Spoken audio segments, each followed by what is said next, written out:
Hi friends, அஸ்ஸலாமு அலைக்கும். இன்றைக்கி பீட்சா செய்கிறது எப்படின்னு பார்த்துடலாம்.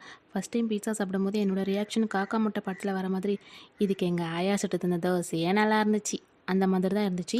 நீங்கள் நான் சொல்கிற மாதிரி ட்ரை பண்ணி பாருங்கள், அல்டிமேட்டாக இருக்கும்.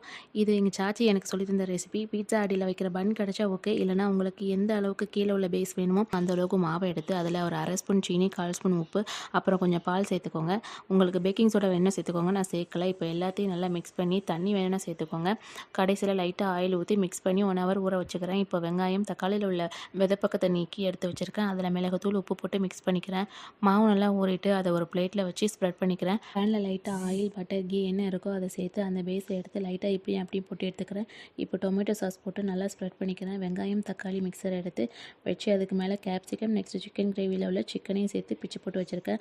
அதையும் நல்லா ஸ்ப்ரெட் பண்ணிக்கிறேன். This is the secret of my pizza. பேனை சின்ன பேனரில் வச்சு ஃப்ளேமை லோவில் வச்சு பீட்சாவை எடுத்து அதுக்கு மேலே வச்சு சீஸை துருவி போட்டால்